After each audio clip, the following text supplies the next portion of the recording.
વરસાદમાં પાણી ભરાવાની, રોડ બિસ્માર થઈ જવાની, રોડ પર પશુનો ત્રાસ એક પછી એક પોરબંદરમાં ચાલુ ને ચાલુ જ હોય છે। ત્યારે આ વખતે પોરબંદરમાં ગટરની સમસ્યા વિકટ બની છે। શહેરમાં ખુલ્લી ગટરને કારણે રોગચાળો ફાટી નીકળે તેવી પરિસ્થિતિનું નિર્માણ થયું છે।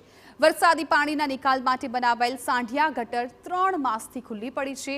ભારે વરસાદ પડવાથી તંત્રે ગટર ખોલાવેલી, પરંતુ તંત્રના ઉચ્ચ અધિકારીની બદલી થઈ જતા હવે આ કામ ટલ્લે ચડી ગયું, જેને કારણે વેપારીઓ મુશ્કેલીમાં મુકાયા। 18 ઇંચ વરસાદ પડ્યો ત્યારની આ ગટર ખુલ્લી છે। એને હિસાબે લોકોને અવર જવરમાં ઘણી મુશ્કેલીઓ પડી રહી છે અને સત્તાધીશો કોઈ પણ આ બાબતે ધ્યાન આપતા નથી। ઘણી જગ્યાએ કૂતરાના બચ્ચા પડી ગયા, ગાય પડી ગઈ, એને કાઢવા માટે 3-4 જણાને બોલાવવા પડે છે અને અત્યારે તો એવી પરિસ્થિતિ છે કે અંદર મચ્છર એટલા બધા છે કે આજુબાજુ રોગચાળો ફેલાઈ જાય તેવી શક્યતા છે।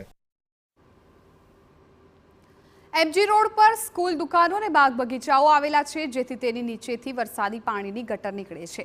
કલેક્ટર દ્વારા ગટરને ખુલ્લી કરીને પાણીનો નિકાલ કરાવેલો, પરંતુ પછી આ કામ પાલિકાનું હતું એટલે પાલિકાને સોંપી દીધું અને એક કમિટી બની, પણ કમિટીમાં તાલમેલ ન હોવાથી લોકોની સમસ્યા વધી રહી છે। પાલિકા કહે છે કે ગ્રાન્ટ માંગી છે, નજીકના દિવસોમાં કામ શરૂ થશે, પરંતુ આ બધા વચ્ચે પોરબંદર વાસીઓનો શું વાંક? લોકોને તો પાલિકાના પાપે ભોગવવું જ પડી રહ્યું છે અને હવે ક્યારે સમસ્યાનું નિરાકરણ આવે છે એ પણ જોવું રહ્યું।